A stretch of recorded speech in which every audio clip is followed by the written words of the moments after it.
India का boss कौन, अगली बैठक में फैसला। नीतीश, राहुल और ममता में टक्कर। बैठक से पहले ही वाम दलों ने इन सीटों पर ठोका दावा। आगामी लोकसभा चुनाव में एनडीए का चेहरा तो नरेंद्र मोदी होंगे, पर इंडिया गठबंधन में अभी कुछ भी साफ नहीं है। हालांकि इंडिया गठबंधन ने यह तय किया है कि पीएम फेस का फैसला चुनाव जीतने के बाद होगा, पर विपक्ष को अब लीड कौन करेगा, कौन इंडिया गठबंधन को रास्ता दिखाएगा, यह चर्चा का विषय बना हुआ है। संभव है कि इंडिया गठबंधन की अगली बैठक में इसका फैसला हो सकता है। वहीं इससे पहले की विपक्षी बैठक में कोई फैसला होता कि वाम दलों ने सीटों की डिमांड करके बिहार की राजनीति में खलबली मचा दी। ऐसे में आइए इस वीडियो में इसी मुद्दे पर चर्चा करते हैं। आपको बता दें कि इंडिया की अगली बैठक में सीट बंटवारे की चर्चा के साथ साथ यह भी तय हो सकता है कि इस गठबंधन को लीड कौन करेगा। देखिए तो इसके लिए 3 नामों की खूब चर्चा है। इसके लिए सबसे बड़ी टक्कर नीतीश कुमार और राहुल गांधी के बीच होता दिख रहा है।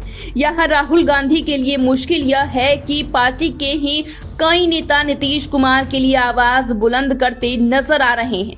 देखिए तो जेडीयू तो कई बार कह चुकी है कि नीतीश कुमार ही गठबंधन का विश्वसनीय चेहरा है।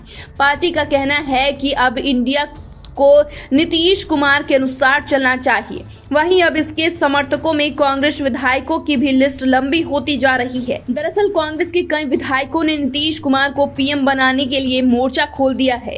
कांग्रेस विधायकों ने कहा कि मकर संक्रांति के बाद नीतीश कुमार को महत्वपूर्ण पद देकर इंडिया गठबंधन का नेतृत्व सौंप देना चाहिए। उन्होंने कहा कि इसमें कोई दो राय नहीं कि आगामी लोकसभा चुनाव 2024 अगर बिहार के मुख्यमंत्री नीतीश कुमार के नेतृत्व में लड़ा जाएगा तो बेहतर परिणाम आएगा। यानी कि कांग्रेस का एक धड़ा जहां राहुल गांधी के समर्थन में है, तो दूसरा धड़ा नीतीश कुमार के लिए आवाज उठा रहा है। वैसे ही कांग्रेस की मुश्किलें यही खत्म नहीं हो रही, क्योंकि अब तो गठबंधन में ममता बनर्जी को लेकर भी आवाज उठ रही है।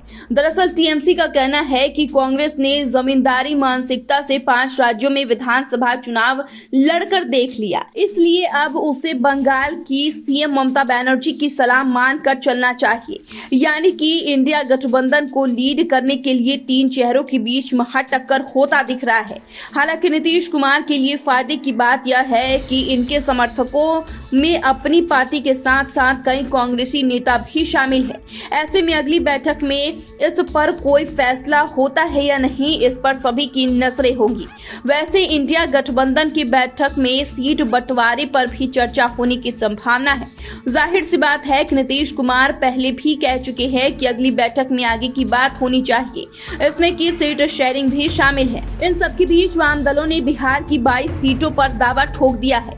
मीडिया रिपोर्ट्स के अनुसार भाकपा माले ने 9 सीटों पर दावा किया है, जबकि माकपा 4 और भाकपा 9 सीटों पर दाव रख रही है। इसके अनुसार माकपा उजियारपुर, खगड़िया, समस्तीपुर और महाराजगंज सीट पर चुनाव लड़ने का प्रस्ताव कर सकती है। वहीं भाकपा बांका, बेगूसराय, भागलपुर, पश्चिम चंपारण, पूर्वी चंपारण, बक्सर, नवादा, पटना साहिब और मुंगेर के लिए मांग कर सकती है। इसके अलावा भाकपा माले की ओर से सिवान, आरा, काराकाट, जहानाबाद, पाटलिपुत्र, कटिहार, वाल्मीकिनगर, बक्सर व समस्तीपुर सीट पर चुनाव लड़ने के लिए मांग की जा सकती है।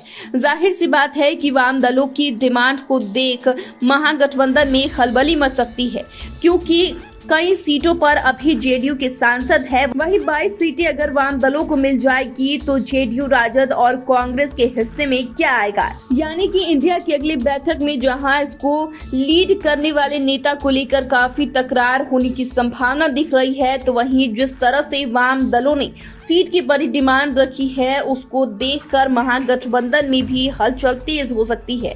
अब देखना यह है कि इंडिया की अगली बैठक में किस किस मुद्दे पर फैसला हो सकता है। तो फिलहाल के लिए इतना ही। चैनल को सब्सक्राइब कर ले, फेसबुक पेज को लाइक कर ले। वीडियो देखने के लिए आपका शुक्रिया।